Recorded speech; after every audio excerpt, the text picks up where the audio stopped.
Hello everyone, my name is Elephantman, and I'm going to be your host today on the latest episode of The Unknown. Today we're going to be discussing about a very special and influential book written by Christine Sparks, The Elephantman.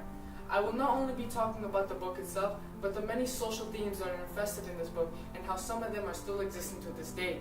I hope you enjoy, and I think we shall begin. The book is based on a real-life story of a man called Joseph Merrick. So to really investigate and extrapolate further on this book, we have to understand who this Elephantman was. Joseph Merrick, aka the Elephantman, was born on August 5th, 1852. Born to Joseph Radlick Merrick and Mary Jane, Joseph Merrick was born in Leicester City, England.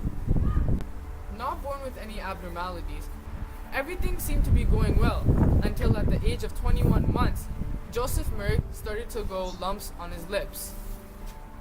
Born in a relatively poor family, Joseph Merrick started to feel the heart of life due to his physical deformity. And just at the age of 13, he left school and moved workhouse to workhouse to pay for himself. Each owner that he went to, he was either neglected, segregated, labeled, or discriminated. And even it came to a point that he was physically and mentally brutally thrashed.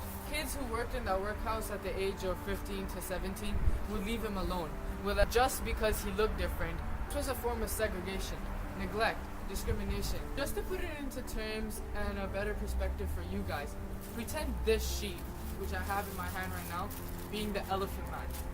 And so you see hearts on this page, because at the beginning of his life, the Elephantman had a heart. He had a life, he had a dream. And every time someone either labeled him, someone either called him a name, a part of him just ripped. And the dreamer that once existed was nowhere to be found. It's a theme that I'm going to be talking about later. Neglect, labeling, segregation, just to a physical abnormality. And we still see this form of discrimination today. In this book, we see many social issues that affect specific individuals. I will be talking about how each issue is influential in the book and how each issue is relevant in the society we live in today. Joseph Merrick had been labeled as a menace to society. He was not treated the same. He was oppressed by society as they took his privileges and dreams away from him, and lastly, they drove him towards isolation and alienation due to leaving him alone and not giving any attention to his problems. Men and women are labeled every single day. Men are comprised of being superior and always right, but women are forced to be selfish and irrelevant. An ad by Pantene illustrates how men are superior to women in the workplace and how society labels women despite looking at their qualifications and/or situation. Oppression and equality is here in this present world, but we would have to take a trip in history to really see it evidently. The blacks during slavery and until the 1960s were not treated equally as they were separated from the whites. The whites found it necessary to oppress them so they could uphold their superiority and power. Like the Elephantman, being oppressed and discriminated led many towards isolation and some towards death.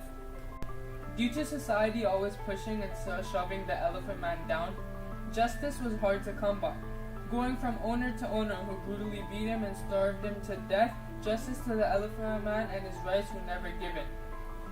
It was until Dr. Travis, who was like any other, followed his moral ideologies to give this man his justice and his life back. His last owner, Mr. Bryce, used this man as an object to retrieve money, but due to Dr. Travis, who felt it necessary to give this man his life back again and bring this justice, he took him to his hospital.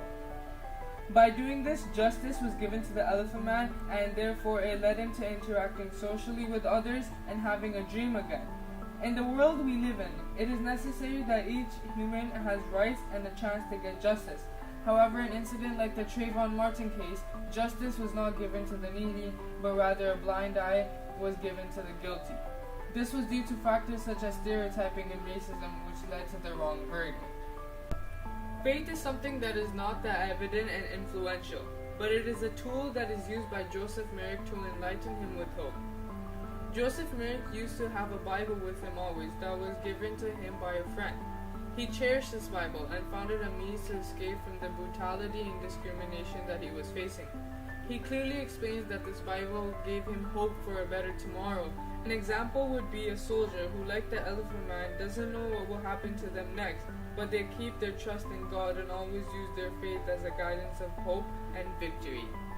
Bullying would be a general term of what is happening to the Elephant Man, but a main character that is introduced in the book does not only bully Joseph Merrick, but is a pure form of a sexual violator and a person who indulges in domestic violence. Renshaw, a man who works in the hospital as a clerk, bullies and torments the Elephant Man in the night, but in the afternoon, he goes home to his wife and beats her up. Not only taking part in domestic violence, he is a sexual predator and violator as he tries to rape and misguide youth girls in the hospital and the pub. We see these types of people in society who have a different appearance and act quite differently in reality.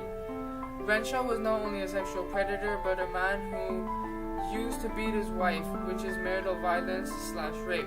We see people like this in our modern society ever so much due to many reasons, but the end result in them ripping their marriage apart and thriving for dominance that they don't get outside like Renshaw. Now that you have seen all the social issues that each individual partakes in and how each issue is found in society we live in today, the question to all of us now is, how will the new generation grasp on these issues? Today on The Unknown, we have a very special guest who is a motivational speaker and will be talking to us about voice and power. Hello SK, how are you today? That's good. You're on The Unknown, and we just wanted to find out your insight on the social issue of voice and power. Hello everyone. As a speaker, I have the ability and privilege to express my thoughts and feelings, which can hopefully make people more educated and knowledgeable. The use of voice in society is a tool to engage people for the better or the worst. One's voice was the ability and power to change society's perspective.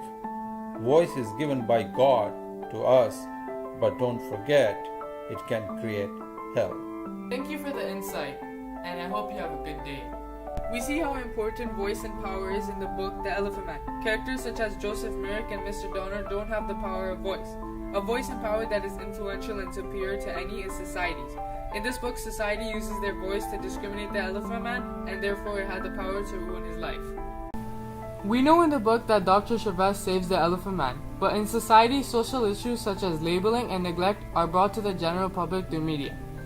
Due to the help of media, ads such as these help create awareness and enhance the knowledge of society, which therefore eliminates irrelevant ideologies on such bold social issues. Thank you very much, and we'll see you again on another episode of The Unknown.